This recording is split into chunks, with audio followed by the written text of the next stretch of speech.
CP Muhammad ഇവിടെ പ്രതിഷ്ഠയായിരിക്കുകയാണ്.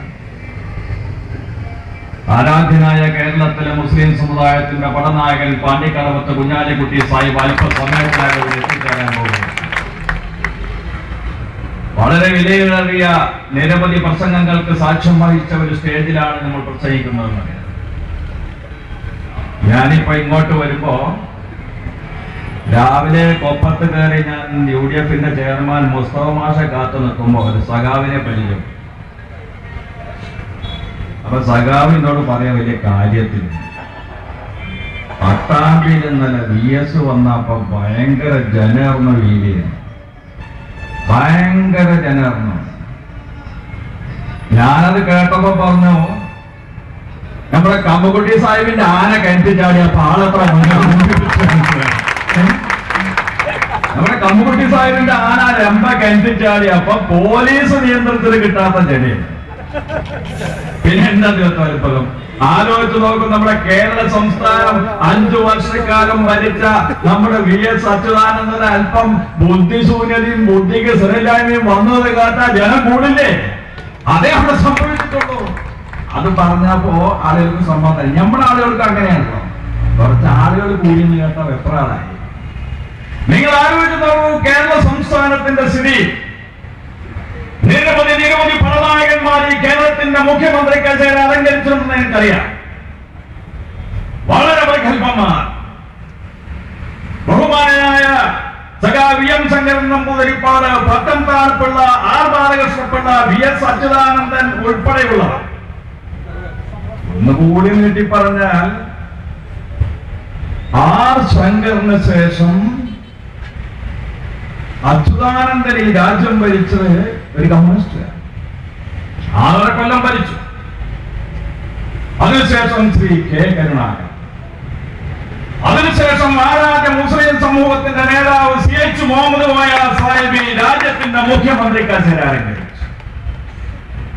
PK Vasudevan നായരും AK ആന്റണിയും ഉമ്മൻചാണ്ടിയും ഈ മുഖ്യമന്ത്രി പദം അലങ്കരിച്ചു.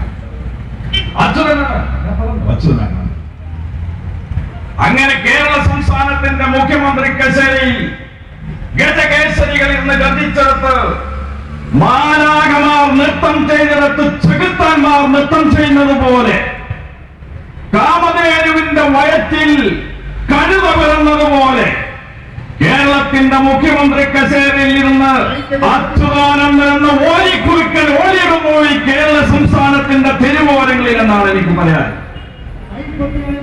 ഏതെങ്കിലും സഖാക്കൾ ഈ പ്രദേശത്തുണ്ടെങ്കിൽ സഖാക്കളോട് ഞാൻ പറയട്ടെ, ഞങ്ങളൊക്കെ ദൈവവിശ്വാസികളാണ്, ഞങ്ങൾ ദൈവവിശ്വാസികളാണ്. കമ്മ്യൂണിസ്റ്റുകാരുടെ ദൈവവിശ്വാസികളുണ്ട് കുറച്ച്. നമ്മളൊക്കെ പൂർവ്വജന്മത്തിലും ആത്മാക്കളിലും ഒക്കെ വിശ്വസിക്കുന്നവരുണ്ട്. കമ്മ്യൂണിസ്റ്റ് ആചാര്യന്മാരായ സഖാവ് കൃഷ്ണപിള്ള, കമ്മ്യൂണിസ്റ്റ് ആചാര്യന്മാരായ സഖാവ് AK ഗോപാലൻ, കമ്മ്യൂണിസ്റ്റ് ആചാര്യന്മാരായ ശ്രീ AK ഗോപാലനും കൃഷ്ണപിള്ളയ്ക്കുമൊക്കെ ഒരു പുനർജന്മം ഉണ്ടാവുകയാണെങ്കിൽ, അവർ കണ്ണൂരിൽ വന്നിറങ്ങുകയാണെങ്കിൽ പിണറായി വിജയനെയും കോടിയേരി ബാലകൃഷ്ണനെയും VS അച്യുതാനന്ദനെയും കണ്ണൂരിലെ കണ്ടൽക്കാട് വെട്ടി ഊലക്കി തല്ലുമെന്നുള്ള കാര്യത്തിൽ സംശയം വേണ്ട. എന്താ ഇവർ ചെയ്യുന്നത്? ഇപ്പോ നമ്മുടെ കേരളത്തിലെ അച്യുതാനന്ദന്റെ പ്രസംഗം കേട്ടാൽ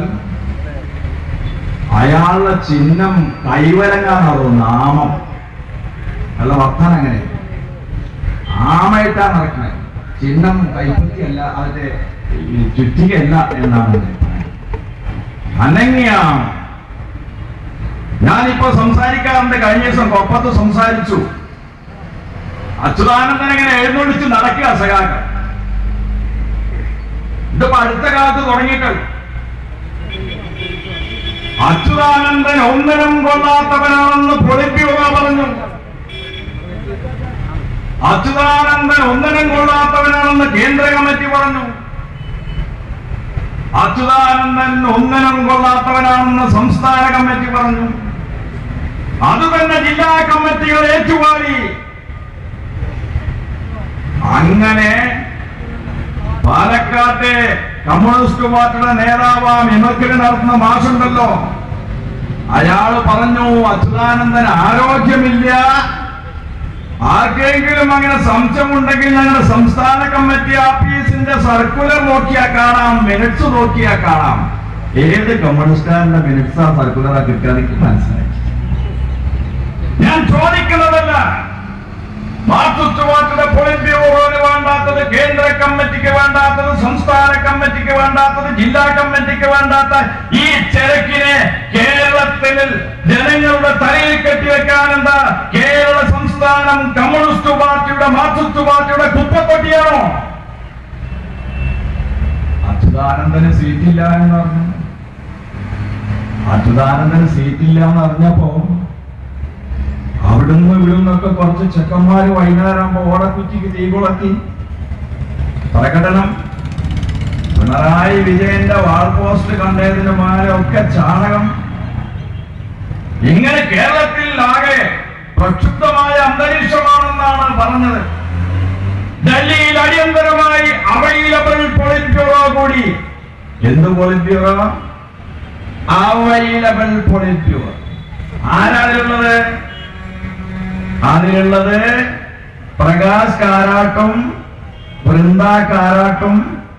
അവര് കിടന്നുറങ്ങുമ്പോ ചായ കൊണ്ടേ കൊടുക്കണ രസാർത്തി പോലെ. അതാണ് വൈകുന്നേരമാകുമ്പോ അവൈലബിൾ പൊളിറ്റ് ബ്യൂറോ കൂടി. അച്യുതാനന്ദനും വൃന്ദയും കൂടിയപ്പോൾ വൃന്ദ കാരാട്ട് ചോദിച്ചു, അല്ലയോ കാരാട്ജി, നമ്മുടെ കേരളത്തിലെ അച്യുതാനന്ദൻ എന്താ സീറ്റ് കൊടുക്കാത്തെ? അപ്പോ പ്രകാശ് കാരാട്ട് വൃന്ദോട് പറഞ്ഞു, അച്യുതാനന്ദൻ ആരോഗ്യമില്ല. വൃന്ദ ചൂടായി. അച്യുതാനന്ദൻ ആരോഗ്യമില്ലെന്ന് ആര് പറഞ്ഞു? എന്നെ പോലെ നിങ്ങൾക്കറിയുമോ അയാൾക്ക് ആരോഗ്യമില്ല എന്ന്? മനസ്സിലായില്ലേ? ഉടനെ പ്രകാശ് കാരാട്ടും കുടുംബം കുളം തോണ്ടുന്ന കാര്യമെന്ന് മനസ്സിലായി എഴുതി അച്യുതാനന്ദന് സീറ്റ്. ഒക്കെ സത്യമല്ലേ? എന്നിട്ടിപ്പോ അവസാനാകുമ്പോ ഇയാളെങ്ങനെ കെട്ടി എഴുന്നള്ളിക്കാം. എന്താണ് നേതാവിനോടൊപ്പം ഒരു ദിവസം എന്നുള്ള ചേനലൊക്കെ കണ്ടാൽ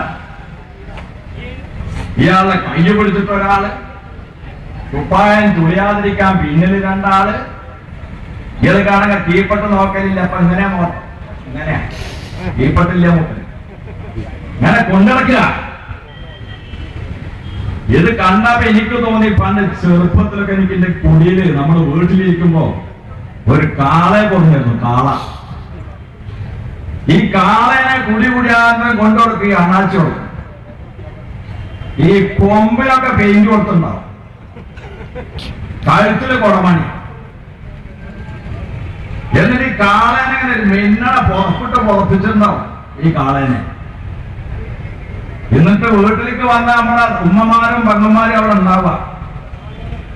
എന്നിട്ട് പറയും, ഇത് നാഗൂർ കാളയാണ്, നാഗൂരിക്കുള്ള കാള.